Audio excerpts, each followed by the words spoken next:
sueños por los que pelear y estar aquí en donde nos toque estar, ¿verdad? Con miras a esa patria soñada, ¿verdad? A un lugar mejor, a un lugar abierto para todos, un lugar sin barreras, ¿verdad? Por sobre todas las cosas, sin barreras para el pensamiento, que a veces son las barreras que más difíciles de sortear. Hoy tenemos un invitado de lujo. Quiero decirle que desde Extensión, esta es la cuarta conferencia, la cuarta charla que damos que estamos organizando en el año, con la finalidad sobre todo de que los alumnos y estudiantes que van a presentar proyectos de extensión tengan herramientas y tengan otros horizontes, tengan otra mirada para poder construir elaborar esos proyectos, ¿verdad? No olvidemos que Extensión lo que busca es justamente acercarnos a la comunidad, acercarnos a la gente y poder trazar, poder delinear ese puente que une lo que es la vida académica con la vida real, que es la de afuera. No digo que la académica no sea una vida real, pero siempre existen otras realidades afuera. Bueno, y queremos construir ese puente, queremos tener ese diálogo constante con la gente y estar al tanto de lo que sucede. Y el artista, por sobre todas las cosas, es una persona que debe plasmar un poquito lo que es su tiempo, su realidad. Bueno, sin extenderme más, quiero presentarles un poquito. Él es psicólogo, docente universitario, miembro fundador de la organización Sociedad Inclusiva, miembro de la Red Interuniversitaria de América Latina y el Caribe sobre Discapacidad y Derechos Humanos, punto focal en Paraguay de la ONG Inclusiva, Chile, Discapacidad y Emergencia, miembro del Consejo Asesor Internacional de la Pedagogía del Ser, CRINDI ASPIAI, autor del libro Protocolo Accesible para Personas con Discapacidad del año 2014, coautor del libro Protocolo Psicológico y Social Post-Accidente de Tránsito, año 2017, director general de Educación Inclusiva del Ministerio de Educación del 2018 al 2010 y del 2016 al 2018, ministro secretario ejecutivo de la CENADIS del 2018 al 2020 y actualmente director general de Educación Inclusiva del MEC. Con ustedes y le dejo la palabra ya a nuestro querido César Martínez. Adelante, don César.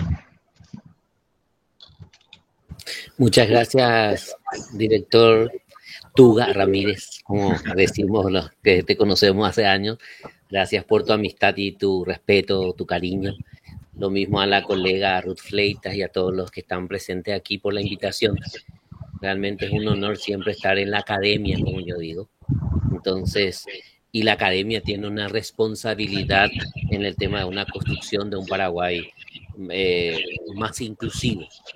Y por eso también yo acepto con gusto este tipo de invitaciones para poder compartir con los profesores, con los colegas y con los compañeros, con los estudiantes, ¿verdad? Bueno, quiero compartir una presentación.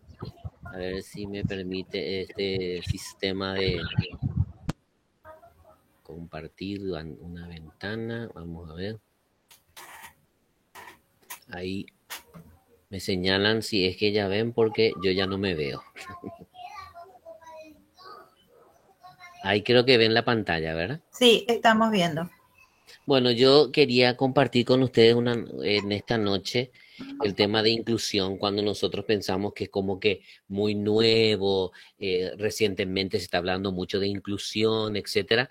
Yo siempre digo que no sé si están así porque primera pregunta disparadora que siempre lanzo es el tema de qué abarca cuando hablamos de inclusión y realmente qué imaginario, qué nos viene a la mente cuando hablamos, cuando ponemos esa palabra inclusión.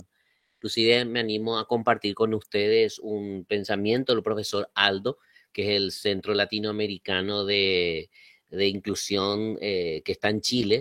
Su instituto está en Chile. El profesor Aldo es un investigador en el tema de inclusión y él básicamente dice que lastimosamente, y quiero empezar casi con una contrariedad, ¿verdad?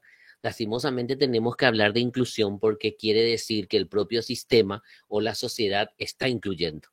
Ojalá que en el siglo XXI, en este siglo que todavía nos toca vivir a nosotros, podamos definitivamente ya hablar de otro elemento, de otras perspectivas, de diversidad, por ejemplo, y no ya hablar de inclusión, porque él decía que la epistemología de la palabra inclusión básicamente señala el tema de que si hay inclusión quiere decir que existe una exclusión. Y quiénes son los excluidos, plantea él, ¿verdad? Entonces eso también es importante, ¿verdad? Fíjense, por ejemplo, que hablamos ya de educación para todos desde la Conferencia Mundial de Educación para Todos en Jomtien, Tailandia, en 1990. Y acá hay algo muy importante y muy significativo. No se olviden los momentos históricos y los contextos históricos, tanto a nivel país como a nivel regional y mundial, de lo que sucedía en la década de los 90, sobre todo en los 90, ¿verdad? Entonces ahí ya se hablaba del tema que nadie quede fuera del sistema, que nadie quede fuera de un aprendizaje, que nadie, que era una educación para todo y ahí se establece, por ejemplo, en el sistema educativo un fuerte empuje, impulso sobre la cobertura, llegar a todos, ¿verdad? Para que la educación sea para todos, como decía su lema. Ahí es donde se instala el tema del foro sobre la educación para todos y ahí empiezan las primeras alianzas estratégicas entre la sociedad civil, llamadas en esa época ONGs. Hoy hablamos ya no una organización no gubernamental, ¿verdad? Sino de unas organizaciones de la sociedad civil, tiene todo un abordaje, un enfoque, ¿verdad? Entonces ahí se instala ese foro permanente donde se monitorea, donde se supervisa, donde se trata de articular con el gobierno, la gestión y la comunidad y las organizaciones de la sociedad civil. Se llega a la Conferencia Mundial sobre Educación de Dakar en esa misma línea.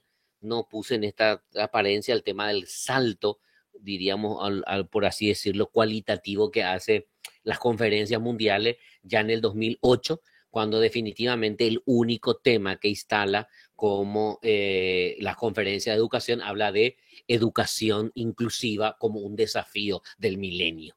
O sea, habla luego ya a partir del año 2008 se instala en esa conferencia mundial el tema de educación inclusiva y se coloca como varios indicadores de quiénes eran los que estaban excluidos del propio sistema. Y no quiero olvidarme a una referente en Latinoamérica, una periodista, una especialista, una experta, diríamos, de brasilera, que es Claudia Bernet, en un material que habla de quién entra en tu todos. ¿Quién entra? ¿Quién abarca tu todos? ¿Verdad? Todos vamos a hacer para todos, cuando hacemos un material para todos, cuando diseñamos algo para todos, ¿realmente es para todos? Y la gran pregunta que ella se hace, ¿quién entra en tu todos? Vos cuando diseñás, cuando pensás un proyecto, cuando haces una actividad, ¿verdad? Necesariamente, a ver, en esa riqueza humana, si vos pensás en esa diversidad. Y aquí habla realmente un elemento fuerte que yo quiero colocar hoy, una idea fuerza. Tenemos que hacer un trabajo todavía del tema de vincular la palabra inclusión, ¿verdad? Exclusivamente a la palabra discapacidad o a la condición de discapacidad, ¿verdad? Dentro de inclusión. Profe, una consultita nomás. ¿Usted está haciendo correr ya las diapositivas porque sí preguntan de repente o no? Sí. Porque se quedó colgada, parece. A ver. ¿Y si saco de la pantalla completa? Creo ¿ahí? Que en modo presentación o algo. ¿Ahí que se ve? Ahí se ve la conferencia mundial sobre educación para todos. Lo que estaba mencionando yo, ¿verdad? Sí, porque no corría. ¿Ahí que se ve? Foro, diversidad, un componente de discapacidad. Bueno, voy a dejarlo así porque yo creo que se ve bien, ¿verdad? ¿Les parece? Sí, sí, sí.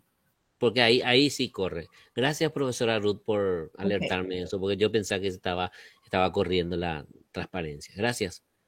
Bueno, diversidad, un componente de esa diversidad del ser humano es la discapacidad o la situación de discapacidad, que bien también se contempla, que contempla la ley del 2013. Ustedes saben que en Paraguay tenemos una ley de educación inclusiva, así llamada la Ley 5.136 de 2013, que habla de alumnos con necesidades específicas de apoyo educativo derivadas de discapacidad, que es uno de sus componentes, o de trastorno de aprendizaje, altas capacidades intelectuales, incorporación tardía al sistema educativo, condiciones personales y de historia escolar. Fíjense cómo contempla la Ley de Educación Inclusiva todos los componentes. Entonces tenemos que esta tarde volver a reiterar, posiblemente todos los que están aquí ya saben, pero recordar que cuando hablamos de inclusión, no solamente estamos hablando de un componente que es discapacidad, porque a veces mucha gente dice, bueno, vamos a hacer un proyecto inclusivo, vamos a hacer un proyecto, y sí, una tarea inclusiva, y piensan, eso es solamente para personas con discapacidad. No, la idea es que cuando uno diga, vamos a realizar un proyecto inclusivo, piense en que realmente lo más abarcante en esa diversidad del ser humano y un componente de discapacidad, por cierto. Entonces, lo que se plantea hoy es cambiar ese modelo de nuestra intervención, en nuestro abordaje, no pensando solamente en el déficit y en la privación de grupos minoritarios. Fíjense qué interesante, porque dicen, no, pero ¿cuánto el porcentaje? Si yo tengo 20 alumnos, si me dicen que el 10%, entonces a lo mejor 2 alumnos voy a tener diferentes, 2 alumnos voy a tener con particularidad, 2 alumnos o 3 voy a tener con alguna cuestión de un compromiso en cuanto a lo biológico, a lo intelectual o lo físico.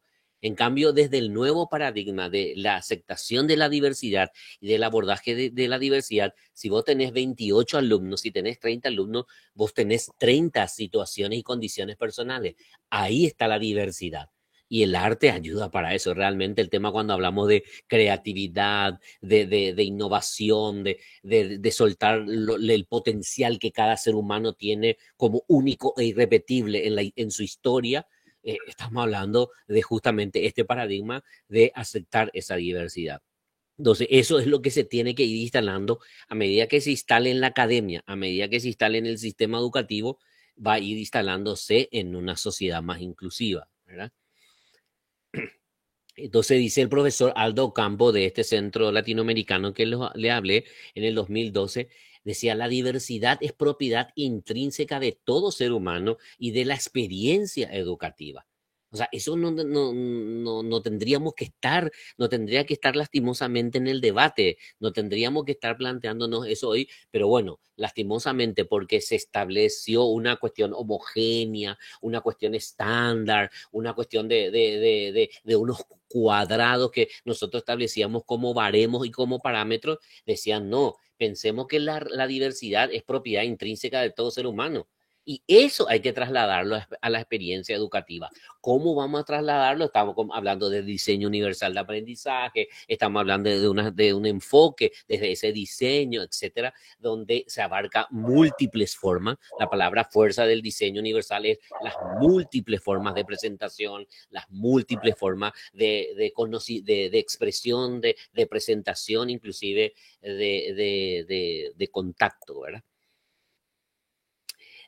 Para que esto se lleve a la práctica en nuestro proyecto educativo institucional, definitivamente tenemos que recrear la política educativa institucional, o sea, nuestro PEI tiene que estar, tenemos que transformarlo.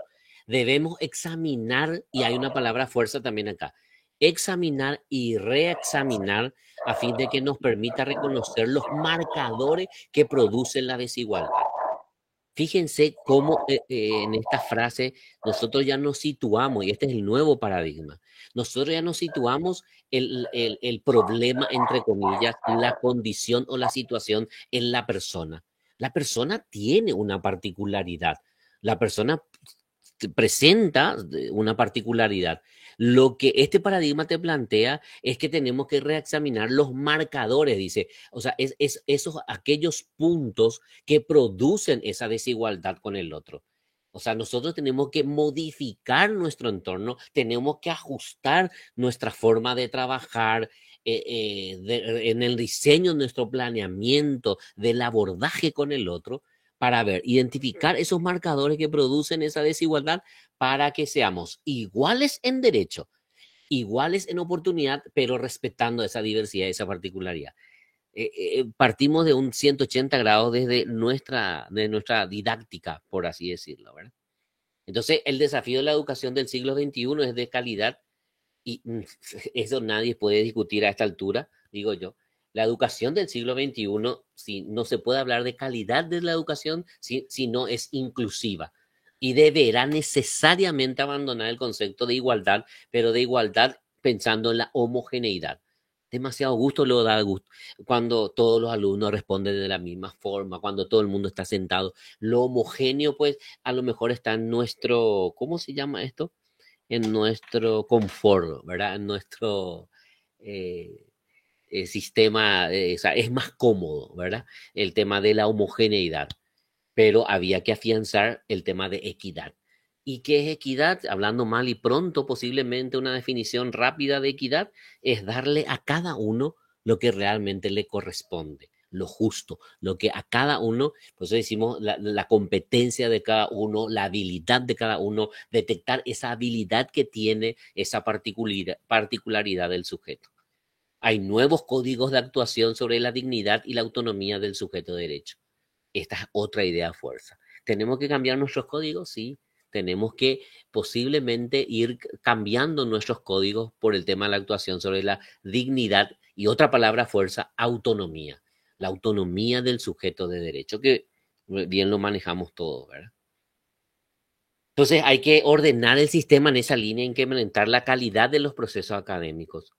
Las políticas de afirmación positiva están basadas en modelos compensatorios. ¿Por qué dicen? Porque muchos teóricos hablan de este modelo compensatorio, porque realmente, a ver, la afirmación positiva, lo que antes llamábamos discriminación positiva, y se discutió mucho, había una contradicción ahí conceptual, discriminación positiva, entonces se estableció como, bueno, afirmación positiva. ¿De qué estamos hablando cuando hablamos de afirmaciones positivas? Bueno, tan desigualdad, tan desigual estamos en cuanto a la justicia social o en cuanto a oportunidades, que se hace necesario una afirmación positiva en el sentido, vamos a hablar laboralmente, el 5% de las personas en alguna condición de discapacidad deben incorporarse a las empresas públicas o privadas. Hay un cupo, becas para los estudiantes en la universidad, becas, diríamos, porque no tienen, o sea, no tienen el acceso económico, no tienen la posibilidad de un acceso económico o alguna cuestión, por una cuestión social, económica, social o por alguna condición. O, por ejemplo, los pueblos indígenas que tienen un cupo también en algunas universidades, en algunas academias, etcétera. De eso estamos hablando de políticas de afirmación positiva. Pero están basadas en modelos compensatorios. Se compensa todo lo que en desigualdad se instaló en el sistema. Pero lo ideal sería que eso sea transitorio. Porque en una sociedad inclusiva eso tendría que ser, o sea, en este siglo XXI tendría que ser transitorio, porque entonces todos los que necesitan ingresar van a ingresar, no necesariamente por el cupo. Entonces, ese es, como decía el director al inicio de su presentación a la locución, decía las utopías. Y bueno, pensemos que eso es una utopía, pero soñemos que eso tiene que ser una realidad muy pronto en una sociedad más inclusiva, como repito, ¿verdad? En relación a esto que estamos mencionando y todo lo que ya hablamos, ¿qué responsabilidad tenemos nosotros desde la academia? ¿Cuánto hemos investigado al respecto? Teniendo en cuenta nuestra misión la misión de la academia, que es sobre todo investigar y aportar a la comunidad, ya sea por nuestras investigaciones o como extensión o con programas específicos de servicio a la comunidad. Desde este paradigma, ¿cuánto ha aportado la academia a la comunidad? ¿Qué conocimiento se ha producido? ¿Qué nuevas perspectivas hemos asumido? ¿Qué es lo que falta para lograr la inclusión? ¿Qué es lo que falta para lograr la inclusión desde nuestra perspectiva, desde nuestro trabajo, desde nuestro día a día, como para que la sociedad sea más inclusiva? Esa unión que siempre nos dicen y a veces queda mucho en la retórica, ¿verdad? La unión de la universidad, la unión de la academia como un elemento clave para la construcción y el aporte al servicio de la comunidad, o sea, al servicio de una comunidad más inclusiva. Entonces, hay algunos desafíos. A lo mejor puedo ser reiterativo, pero hay algunos desafíos. La construcción de modelos de gestión institucional y académica innovadora e inclusiva. fortalecer la preparación de los docentes en las temáticas de enseñanza y la implementación de un sistema integrado de gestión inclusiva y accesible que podíamos debatir, ¿verdad? ¿Qué significa esto? Un sistema integrado de gestión inclusiva y accesible, ¿verdad? Es pensar, por ejemplo, en esto que ahora les presento yo. Esto es realmente es un sistema que algunos profesores, los profesores Ocampo, Benítez y Martínez, hemos hecho y elaborado como un instrumento para medir con indicadores el tema de una gestión inclusiva y accesible. Y fíjense que tiene como 8 subsistemas que todos van interrelacionados entre sí, todos están conectados de una u otra forma. Una planificación de gestión inclusiva y accesible, una gestión de la adecuación ergonómica y arquitectónica, una gestión comunicacional, adecuación metodológica, una adecuación instrumental, el desarrollo cultural, ¿verdad? La adecuación tecnológica y una adecuación programática. Nosotros siempre decimos que todos estos elementos posiblemente están presentes en nuestro servicio, están presentes en nuestra academia. Empecemos por algún componente. Empecemos desde la planificación de una gestión inclusiva y accesible. Después podamos elaborar o evaluar qué nivel de gestión comunicacional accesible e inclusiva tenemos. Donde en nuestro, ya yéndonos, por ejemplo, ya al aula, en nuestros proyectos concretos, qué adecuación metodológica debo hacer, qué adecuación instrumental o tecnológica debo hacer para que realmente en la pandemia, el COVID-19 a nosotros nos enseñó muchas cosas. Tuvimos que adecuarnos, tuvimos que ajustarnos y la tecnología, ustedes saben que está ahí disponible. Siempre pongo este ejemplo. Ustedes saben que hay un programa gratuito que lee la pantalla, por ejemplo. Hoy ya podemos tener un programa gratuito que puede, un lector de pantalla de un Word o de un PPT, de una presentación, ¿verdad? Pero si nosotros no hacemos, si nosotros no elaboramos ese Word accesible, ese PPT accesible, que tiene algunas, diríamos, indicaciones técnicas, ¿verdad? Del tipo de letra, el fondo, el formato, algunas configuraciones que hay que hacer para que le permita al lector leer inclusive imágenes, ¿verdad? Pero eso también entra en una capacitación específica, ¿verdad? O en Google, que todo lo sabe, o en un buscador uno pone, o en YouTube pone cómo realizo una presentación accesible para que realmente los alumnos puedan a ver, aquel que tiene una condición particular y necesita, por ejemplo, me cansa a mí leer mucho, ¿verdad? Porque todo el día estoy en la máquina leyendo, viendo gráficos, etcétera. Entonces, prefiero que el lector de pantalla me lea un documento, un PDF que es una lección que el profesor me indicó. Entonces, pongo yo la pantalla, pongo el PDF y voy escuchando, porque tengo mi memoria auditiva, tengo mi memoria visual. O sea, toda la teoría que sostiene también la inteligencia, ¿cómo se llama? La inclusión, la teoría de las inteligencias múltiples. Hace rato estamos hablando de la teoría de las inteligencias múltiples. ¿Llevada al aula cuándo? ¿Cómo? ¿Verdad? Entonces, eso es lo que nos plantean esto, todo lo que es la adecuación tecnológica, instrumental, metodológica, ¿verdad? Tenemos que avanzar hacia acciones, ¿verdad? Acciones como identificación de proyectos de investigación sobre accesibilidad académica en entornos universitarios. Puede ser un elemento, estamos en un nivel terciario. Talleres y capacitaciones a los profesores universitarios sobre diseño universal de aprendizaje. Yo no sé por qué quedó la palabra, diríamos, de diseño universal de aprendizaje cuando uno menciona en este nivel terciario universitario, ¿verdad? Dice, pero entonces también nosotros tenemos que hacer, y no está escrito les cuento, no está escrito que el diseño universal de aprendizaje solamente tiene que ser para los niños. O sea, el diseño universal de aprendizaje justamente está planteado de esa riqueza en la diversidad que estábamos mencionando. Hoy mismo, en este momento, hay personas que posiblemente están leyendo solamente la presentación porque mi voz, no sé, no le puede ser un tono más bajo o un tono más alto, etcétera. Entonces baja el volumen o aumenta el volumen porque necesita escuchar más nítidamente, etcétera. Entonces, del diseño universal llevado a este nivel, las metodologías de apoyo a los estudiantes y acá la palabra fuerza y sus particularidades, las particularidades que derivan de la diversidad. La elaboración de materiales audiovisuales accesibles. Me encanta porque a veces también queremos hacer propaganda, queremos hacer arte, queremos hacer así y pensamos, realmente, este audiovisual que yo hice, ¿verdad? Como de sensibilización para el COVID o de tal cosa, ¿quiénes realmente no están accediendo a esta información? Una persona con baja visión, una persona con discapacidad visual. Por eso yo intencionalmente estoy pasando el PPT y tengo que leer por un protocolo internacional, tengo que leer todo lo que está en mi presentación. Yo no puedo decir, por ejemplo, como ven en la imagen, como ven en tal cosa, porque si por ahí detrás de esto, que es la tecnología, hay una persona con discapacidad visual, tiene que estar, no puede perderse la información que está en mi lámina.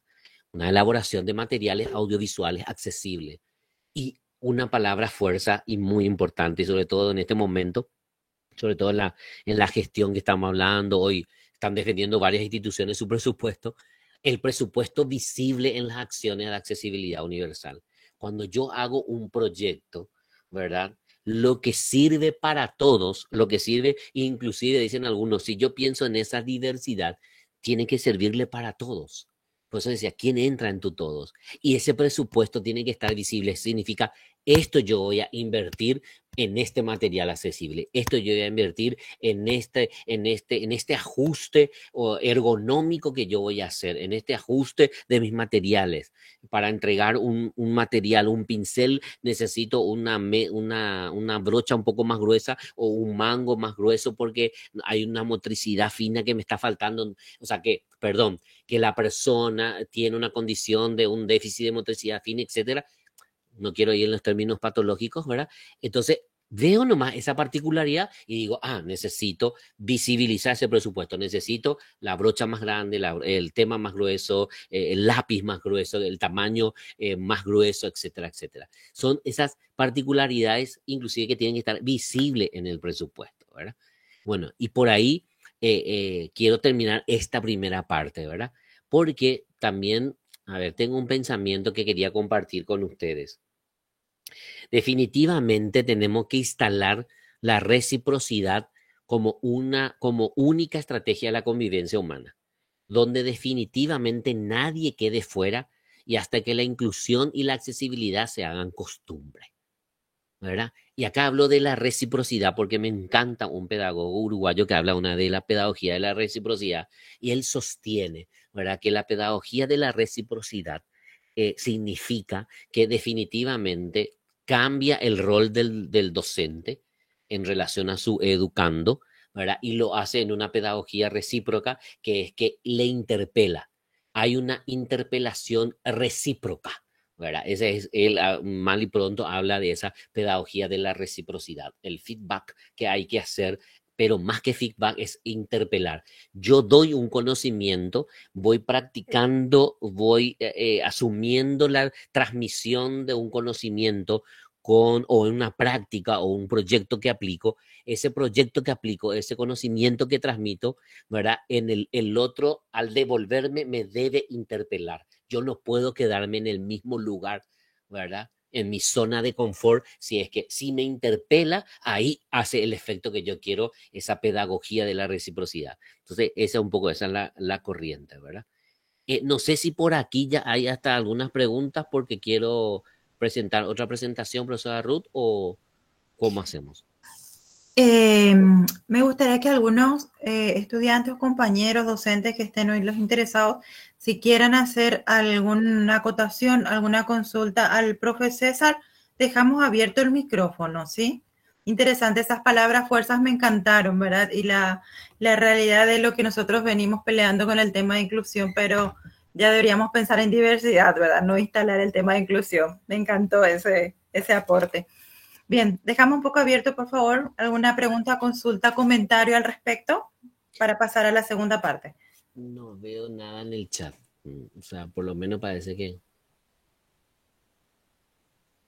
podía poner en modo presentación, me dicen, pero no podía poner en modo presentación porque no sé, ese problemita de pasar nomás. Pero después ya estuvo corriendo, entonces a ella ya no hubo inconveniente en ese sentido. Bueno.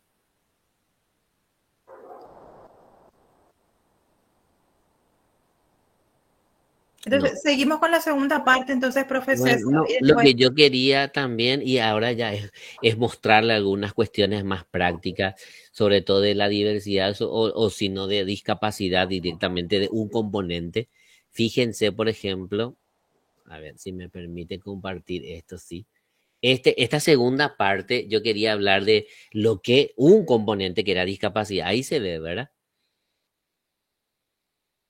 Sí, se está viendo. Que también este nuevo componente tiene de vuelta un nuevo paradigma. Ya hablamos del paradigma de inclusión y diversidad. Y además, el componente de discapacidad, que es un componente más de diversidad, tiene un paradigma que es el tema de qué es la discapacidad. Y la discapacidad, por ejemplo, hasta ahora si yo le preguntaba a ustedes qué es la discapacidad y si hago una pregunta y decimos modalidad de ayer, van a salir muchas cosas interesantes, pero ojalá que podamos responder todo desde el nuevo paradigma del abordaje de la discapacidad. La discapacidad no es una condición a curar, a completar o reparar. Es una construcción relacional entre la sociedad y el sujeto. Y fíjense lo que dice más arriba. La discapacidad toma cuerpo en un espacio situacional, dinámico, interactivo entre alguien con cierta particularidad y la comunidad. La discapacidad, entonces, por lo tanto, no se tiene. La discapacidad es una barrera que se presenta en el entorno y en el contexto. Y acá quiero darle otro ejemplo más. Y una pregunta siempre que hago disparadora con esta imagen. ¿Cuál de ellos, cuál de estas imágenes, cuál de estas personas o sea, es una persona con discapacidad intelectual? Posiblemente en nuestro imaginario y en el mito que nosotros hemos construido o el conocimiento que tenemos, vamos a decir, vamos a mirar estas 6 imágenes, 6 personas que están acá, la fotografía de estas 6 personas, y vamos a irnos directamente por decir, bueno, la persona con discapacidad intelectual, según mi conocimiento, es este joven de aproximadamente un poco más de 20 años, 30 años, que está en el medio de la lámina. Un joven con síndrome de Down, ¿verdad?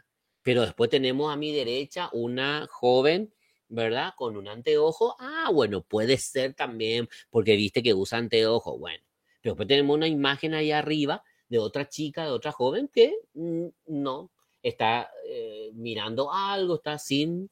Después hay otro muchacho poniendo la mano en la cara, en el rostro, mirando ahí algo concentrado, no aparenta nada. Hay otro muchacho está trabajando, está haciendo algo. Hay otro también abajo que está en la cocina sirviéndose algo, un muchacho pelado con un delantal en la cocina, ¿verdad? Bueno, ¿y quién entonces con discapacidad intelectual? Todos. Todas las personas que ustedes ven en esta imagen tienen algún tipo de, o sea, o podían tener discapacidad intelectual. Y fíjense, nosotros a veces no, a ver, el mito que hemos construido nos dicen, tenemos que tener el rasgo físico. Hay 150 síndromes, ¿verdad?, que derivan en discapacidad intelectual y que no tienen rasgos físicos. Y una persona se da cuenta que está delante de una o interactúa con una persona con una condición de discapacidad intelectual la rutina, en su trabajo, en la forma de preguntar, de responder, etcétera, en su relacionamiento, en su funcionalidad, se da cuenta que esa persona es una persona con discapacidad intelectual. Entonces, eso también quería compartir con ustedes hoy. Otro elemento, por ejemplo, esta foto sacamos intencionalmente. ¿Cuál sería la situación de discapacidad de estos niños? Esta foto que fue publicada, etcétera, Nambrena recorrió todos lados, ¿verdad? Acá está el director del Hospital Pediátrico Niño Acostañú. Allá hay un joven, ahí ustedes tienen a un joven con traje, una corbata y todo, ¿eh? Todos estos niños, ¿verdad? Y todos los jóvenes, excepto quien les habla que está ahí en la foto y los 2 doctores del medio, tienen piel de cristal, conocido como epidermólisis fulosa. Tienen una situación particular en el cual les dificulta, por ejemplo, estar mucho tiempo en el sol, les dificulta estar mucho tiempo parado por el tema de su alteración, su flujo sanguíneo, etcétera, pero tienen que tener algunos ajustes, sentarse mucho tiempo en la clase o pararse en algún momento, etcétera.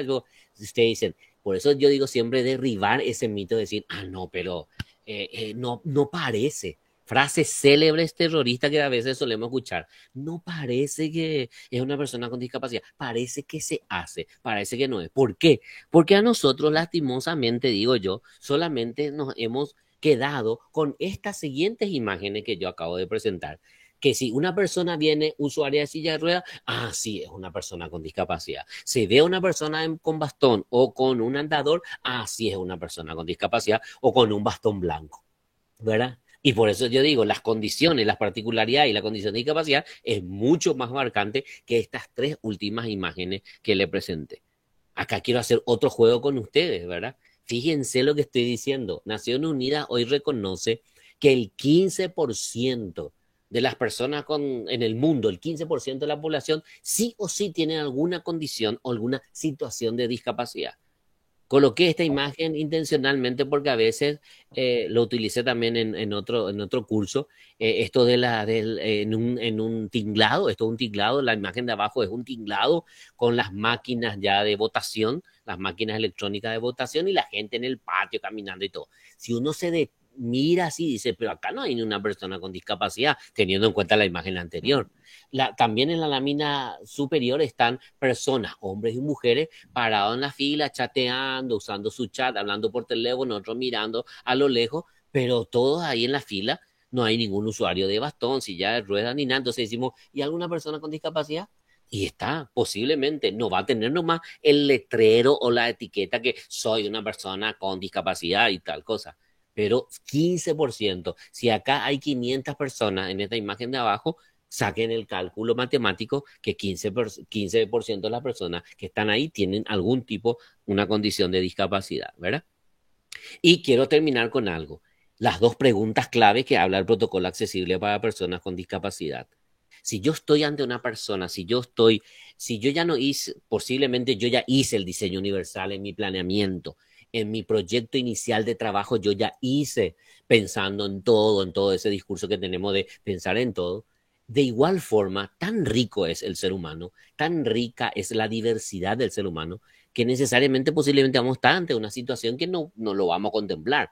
Entonces, ¿qué tenemos que hacer? Las dos preguntas clave para abordar las situaciones. ¿Necesita ayuda? Y te va a decir sí o no, ¿verdad? ¿Y cómo le ayudo? Y la persona te va a decir, ¿me puede poner la regla aquí? ¿Puedo poner la hoja de esta forma? ¿Puedo sentarme de esta forma porque así adquiero más cosas? O sea, mi posición, la ergonomía del espacio, etcétera, para que realmente pueda ayudarme a mi funcionalidad y él te va a indicar. Y ahí vemos los recursos y la forma de poder ayudar. Básicamente esa era la otra presentación que quería compartir con ustedes. Estaba hace rato Pamela Zarza levantando la mano, no sé si sigue todavía y se cansó de levantar la mano. Yo no veo, disculpen, es que lo Es que que no, pasa es que cuando uno está presentando en este formato no sí, ve la... es que no queríamos cortarte Sí, tampoco. Ah, no, disculpen, sí, no, yo también pero creí que habló y muy interesante lo que dice el profe, muchas gracias antes de nada por la oportunidad. Quería preguntar algo, ¿verdad? Que está muy, muy en boga y sobre todo en esta época del COVID se acentuó y quisiera saber si la depresión entra dentro de un tipo de discapacidad. sí, realmente. La depresión y 100 patologías más entran en lo que antes se conocía como todos los problemas de trastorno mental. Entra dentro de discapacidad psicosocial. Gracias, profe, muchas gracias. No, por favor, por favor.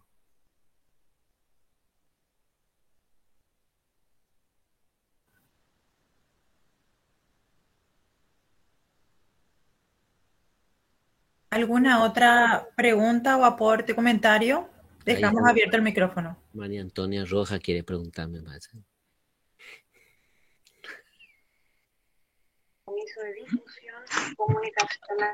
Maitei, Maishapa, Y por ahí TRI, profesora. Bojara. Akoika Tupurú, siempre listo, mi querido. Siempre listo, siempre. Muchísimas gracias. Como siempre, muy interesante. Como siempre, se aprende muchísimo contigo.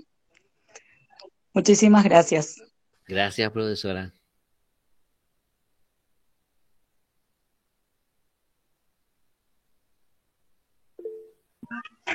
Hola, ¿qué tal, profe? Sí, te Raiza, escucho. sí, Alicia, sí, Alicia soy yo. sí. Entré un poquito tarde justamente porque soy mamá, ¿verdad? Y a veces me es un poco difícil con mi hijito, ¿verdad? Entonces, profe, según lo que estoy entendiendo, ¿verdad? Se podría atender como una discapacidad intelectual cualquier cosa que no nos permita em, actuar o desarrollarnos o pensar eh, claramente, ya que Pamela dio un ejemplo, como por ejemplo la depresión, independientemente de los síndromes y de las afecciones o las imposibilidades que uno pueda tener físicamente de nacimiento, ¿verdad? Se podría contemplar entonces ciertas patologías mentales como una discapacidad intelectual porque no nos permite actuar en todo nuestro potencial mental. Perdón. Gracias, Alicia, por tu intervención. Tenemos que separar los dos tipos de discapacidad. Una, hablamos de discapacidad intelectual, que ahí posiblemente tienen los orígenes el tema de los más conocidos, las trisomías, ¿verdad? Ahí está la trisomía del par 21, que es el síndrome de Down, síndrome de Williams, etcétera, que está como patología de discapacidad intelectual. ¿Está?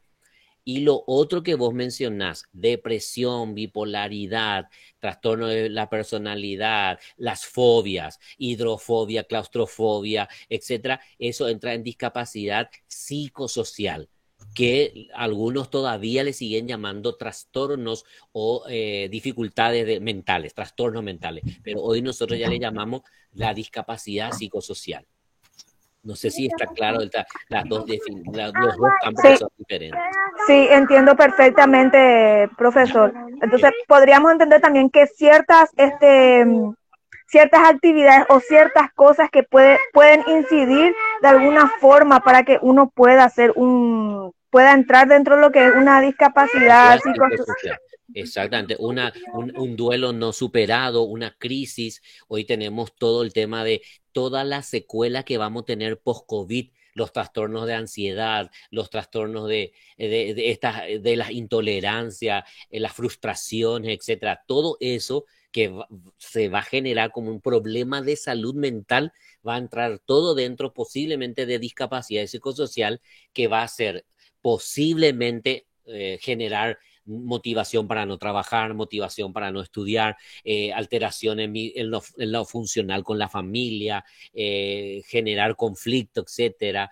Todo eso que tenemos que ir empezando a estudiar, todo lo que trabajamos en salud mental, a ver cómo salimos de esto, porque podemos salir del COVID, ya no hay tantas muertes, gracias a Dios, y ojalá que nunca más, o sea, que cada vez haya más días de celebrar que no haya más muertes, pero todo lo que es el post-COVID también nos enseña que hay una nueva situaciones discapacitantes en salud mental que tenemos que abordar.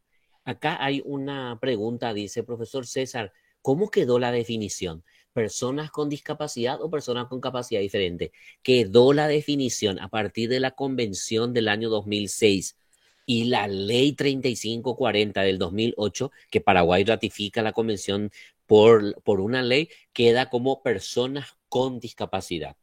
Pero por eso vuelvo a repetir, si ustedes escucharon toda mi ponencia, cuando hablamos de discapacidad estamos hablando de barreras, no es un atributo de la persona. Si yo digo una persona con discapacidad, y hoy más se está hablando de una situación de discapacidad, es que una persona con su particularidad interactúa en el entorno y ahí se hace presente la discapacidad. Entonces ahí hay que hacer los ajustes del entorno. Para aclararte nomás, se dice personas con discapacidad. Y cuando un adolescente no quiere estudiar de ningún punto de vista, sería algún tipo de discapacidad. Y espera, aquí también hay que ver el tema de la característica del adolescente. Hay muchísima teoría en la particularidad característica del crecimiento, del desarrollo de un adolescente. ¿Verdad? La discapacidad ya sería si hay una identificación de una condición particular que genere, como decía acá, una depresión, un trastorno de ansiedad, un déficit de atención, una atención dispersa, o sea, muchas cuestiones que se pueden dar. Si no se identifican, no le podemos decir es una persona con discapacidad. A lo mejor es la particularidad de esa persona. ¿Quién levantó la mano?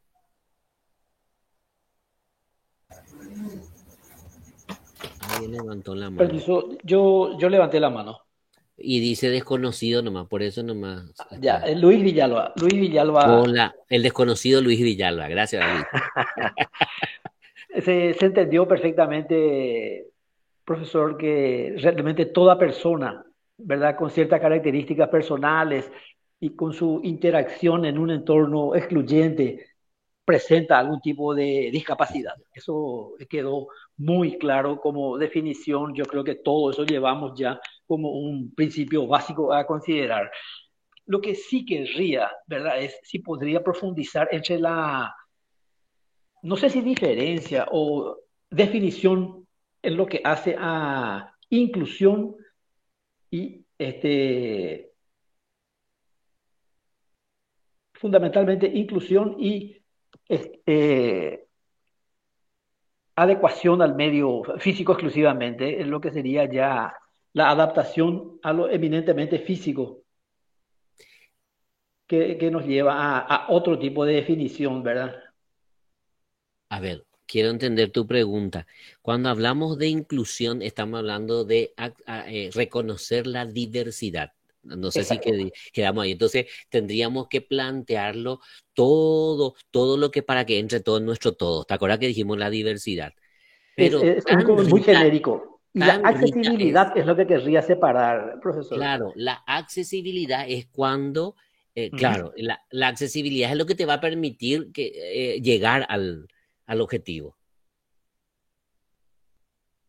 Ya. Derribar la barrera, por ejemplo, a ver, tenemos, a ver, voy a poner ese ejemplo que yo te decía, el PDF.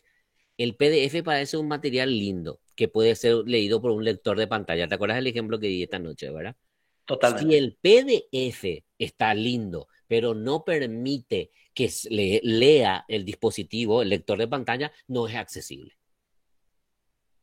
No es accesible para ese componente que es sobre todo para personas con discapacidad visual. No sé si me di a explicar. La Sí, correcto. accesibilidad es el derribar las barreras directamente. Vos para hacer un producto o un sistema accesible debe disminuir o eliminar definitivamente cualquier tipo de barreras, ya sea visual, auditiva, táctil, etcétera. Que convengamos que es como el instrumento para la inclusión. Claro, es el instrumento, claro, es el medio para la inclusión. Ah, Exactamente. correcto, correcto. Ahí está. Muy agradecido. Y ¿cómo era tu nombre? Luis Villalba. Luis, perdón, Luis.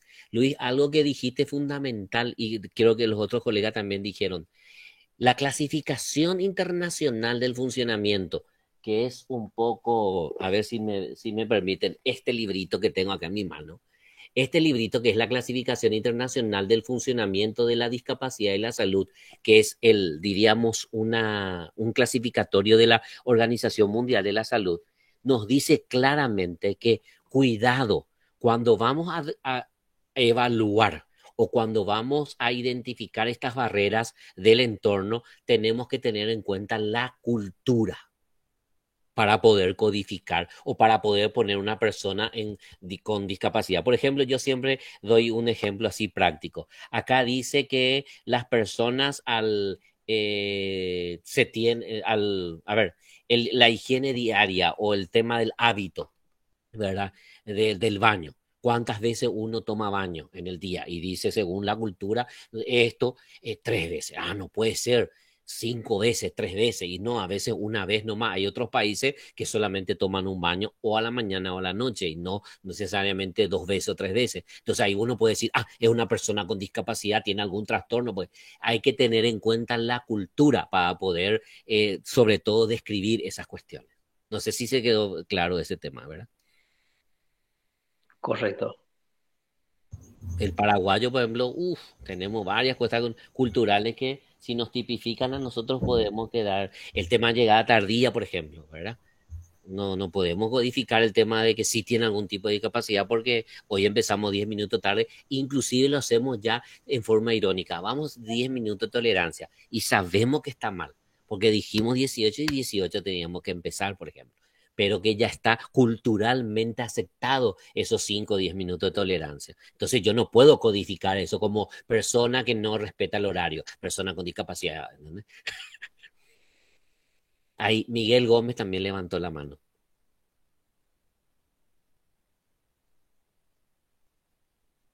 Don Miguel, tu micrófono y...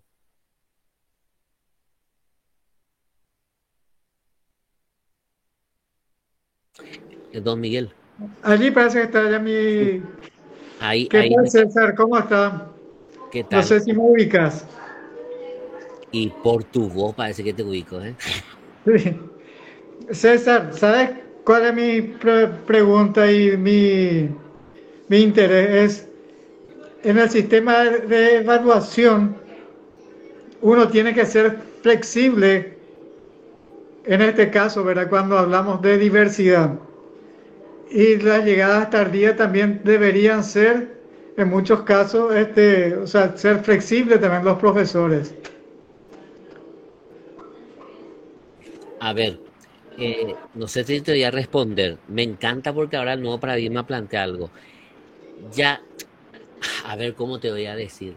Ya no tendríamos que hablar de flexibilidad, sino de esa particularidad. O sea, si yo identifico tal situación y ya tengo tal objetivo, yo me planteo un objetivo y una meta contigo. Establecemos la meta, el objetivo y diseñamos juntos el plan, la tarea, etcétera. Entonces ahí ya hay como un contrato pedagógico.